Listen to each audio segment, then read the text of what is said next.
TDP ఎమ్మెల్యేల meet and greet ఘన విజయం. 43వ ఆవిర్భావన దినోత్సవ వేడుకలతో సందడి. డక్కిలి మండలంలో పరమ యోగేంద్ర స్వామి జీవ సమాధి తిరునాళ్ల వైభవంగా నిర్వహణ. మాజీ సీఎం వ్యాఖ్యలపై పోలీస్ అధికారులు ఘాటుగా స్పందన. ఈ ఉద్యోగం ఊరికే రాలేదు అంటూ వైరల్ అవుతున్న వీడియో. నిఘా నిద్రలో ఇసుక దందా. యాచ్చేగా అధికారుల రాకతో తాత్కాలిక బ్రేక్. అల్లిపూర్లో బడి పండగ ఘనంగా. విద్యార్థుల శాస్త్రీయ నైపుణ్యాలకు మెచ్చుకున్న విద్యాధికారి. ప్రకటనలు. త్వరలో మీ సుధాకర్ టీవీలో వాస్తు జ్యోతిష్యం. ఎవరని అనుకుంటున్నారా? ప్రతిరోజు వాస్తు గురించి శ్రీ అప్పాజోసుల కృష్ణ శాస్త్రి సిద్ధాంతి గారి కుమారుడు సుబ్రహ్మణ్య సిద్ధాంతి గారు ప్రతిరోజు సుధాకర్ టీవీలో వాస్తు గురించి చెప్తున్నారు. చూడండి, మీ సమస్యలు పరిష్కరించుకోండి. ప్రకటనల అనంతరం చార్లెట్లో టీడీపీ ఎమ్మెల్యేల మీట్ అండ్ గ్రీట్ కార్యక్రమం ఘనంగా జరిగింది. అమెరికాలోని ఉత్తర కరోలినా రాష్ట్రం చార్లెట్ నగరంలో ఈ కార్యక్రమం నిర్వహించారు. మార్కాపురం ఎమ్మెల్యే కందుల నారాయణ రెడ్డి, ఆముదాల వలస ఎమ్మెల్యే కూన రవికుమార్ ఈ కార్యక్రమానికి హాజరయ్యారు. బావాచి రెస్టారెంట్లో జరిగిన ఈ ఈవెంట్లో దాదాపు 200 మంది ఎన్ఆర్ఐలు పాల్గొన్నారు. ఇదే వేదికగా టీడీపీ 43వ ఆవిర్భావ దినోత్సవాన్ని కూడా జరిపారు. ఈ సందర్భంగా ఎమ్మెల్యేలు మాట్లాడుతూ చంద్రబాబు నాయుడు విజనరీ నాయకుడు అని, రాష్ట్రాన్ని అభివృద్ధి బాటలోకి తీసుకెళ్లే శక్తి ఆయనకుందని అన్నారు. ఎన్ఆర్ఐలంతా రాష్ట్రానికి మద్దతుగా ముందుకు రావాలని పిలుపునిచ్చారు. ఈ ఈవెంట్ ను నాగ పంచుమర్తి, ఠాగూర్, మల్లినేని, రమేష్ పూకుల్లా తదితర నాయకులు సమన్వయం చేశారు. టీడీపీతో పాటు జనసేన, బీజేపీ మద్దతుదారుకు కూడా ఈ కార్యక్రమంలో పాల్గొన్నారు.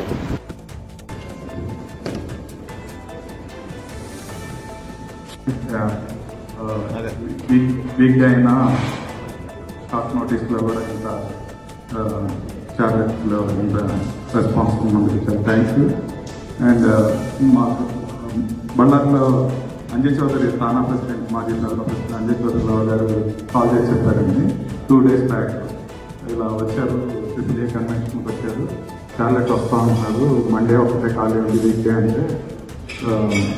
మరి వాళ్ళు చార్లెట్ అయితే షార్ట్ నోటీస్లో అయినా మండే అయినా నేను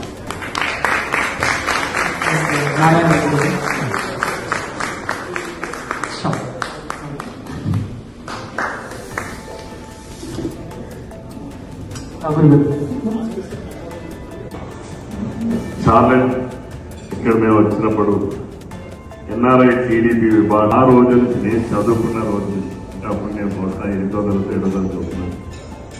నాటి నుంచి నేటి వరకు ఒకటే జెండా, ఒకటే అజెండా, ఒకటే సిద్ధాంతం.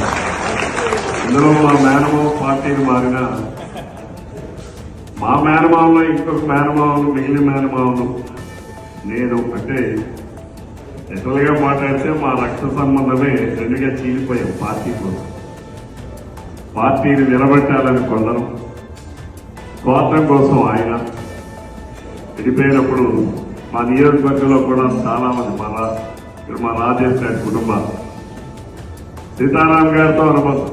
తిరుపతి జిల్లా డక్కిలి మండలం దిగువ లింగ సముద్రం గ్రామంలో పరమ యోగేంద్ర స్వామి జీవ సమాధి తిరునాళ్లు 2025 ఏప్రిల్ 8న వైభవంగా నిర్వహించబడ్డాయి. ఈ పవిత్ర కార్యక్రమానికి స్థానిక అధికారులు, ప్రజాప్రతినిధులు, భక్తులు పెద్ద సంఖ్యలో హాజరయ్యారు. తిరునాళ్ల సందర్భంగా భక్తులకు తీర్థ ప్రసాదాలను పంపిణీ చేశారు.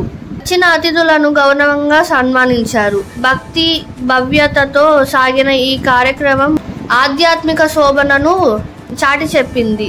గ్రామస్తులు ఈ వేడుకను ఎంతో ఉత్సాహంగా నిర్వహించారు.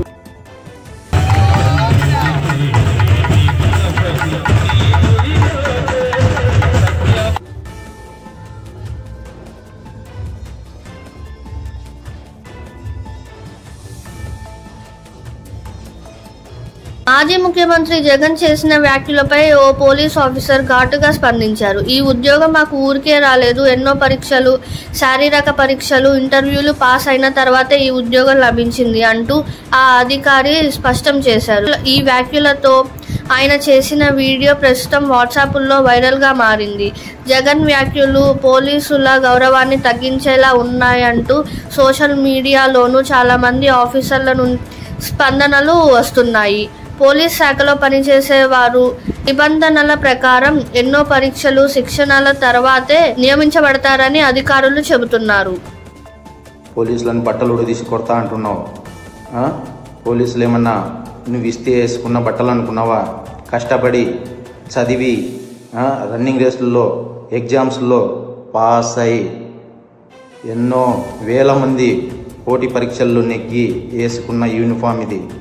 నువ్వెవడో వచ్చి ఉడదీస్తా అంటే ఉడదీయడానికి ఇదేమి అరటి తొక్క కాదు. మేము నిజాయితీగానే ప్రజల పక్షాన్ని నిలబడతాం, నిజాయితీగానే ఉద్యోగం చేస్తాం, నిజాయితీగానే చస్తాం. అంతే తప్ప అడ్డమైన దారులు తొక్కం. జాగ్రత్తగా మాట్లాడు. నిఘా నిద్రపోతే దగా దండుకుంటుంది. ఇదే జరుగుతోంది కొన్ని ప్రాంతాల్లో. అధికారుల కన్ను పడకపోతే అక్రమ ఇసుక రవాణా యాత్రికంగా సాగుతోంది. ఇటీవల ఒక ప్రాంత సంబంధిత శాఖ అధికారులు వస్తున్నారని సమాచారం రావడంతో అక్రమ ఇసుక రవాణా ఒక్కసారిగా ఆగిపోయింది. కానీ అధికారులు వెళ్ళగానే మళ్ళీ అదే దండ మొదలైంది. ప్రతిసారి ఈ పరిస్థితి పునరావృతం కావడంపై స్థానికులు ఆందోళన వ్యక్తం చేస్తున్నారు. నిఘా వ్యవస్థ మరింత కఠినంగా ఉండాలని, కఠిన చర్యలు తీసుకోవాలని వారు మహబూబ్ నగర్ జిల్లా దేవరకద్ర నియోజకవర్గంలోని చిన్న చింతకుంట మండల పరిధిలోని అల్లీపూర్ గ్రామ ప్రాథమిక పాఠశాలలో బడి పండుగను ఘనంగా నిర్వహించారు. ఈ కార్యక్రమానికి ముఖ్య అతిథిగా మండల విద్యాధికారి మురళీకృష్ణ హాజరయ్యారు. ప్రథమోపాధ్యాయులు పర్వీన్ అధ్యక్షతన ఈ వేడుక కొనసాగింది. విద్యార్థులు వివిధ ప్రాజెక్టులు, ప్రయోగాలు, నమూనాలు, సాంస్కృతిక ప్రదర్శనలతో అందరినీ ఆకట్టుకున్నారు. ఈ సందర్భంగా మండల విద్యాధికారి మురళీకృష్ణ మాట్లాడుతూ విద్యార్థులు శాస్త్రీయ దృక్పథం, నైపుణ్యాలను వేలికి తేయడంతో ఎంతో ఆనందంగా ఉంది. ప్రస్తుతం బోధన విధానాలు విద్యార్థులను సృజనాత్మకంగా ఆలోచించేలా తయారు చేస్తున్నాయి అని తెలిపారు. ఈ కార్యక్రమంలో సిఆర్పిలు ప్రవీణ్ కుమార్, విజయ్ సింహ, ఉపాధ్యాయుల బృందం, గ్రామస్తులు, తల్లిదండ్రులు, పలు పాఠశాలల ప్రధానోపాధ్యాయులు, విద్యార్థులు పాల్గొన్నారు. ఎలా చేస్తే ఎలా ఉంటుంది అని ఒక సోషల్ అంటే సైన్స్ సంబంధించి కానీ, మ్యాథమెటిక్స్ సంబంధించి కానీ, సోషల్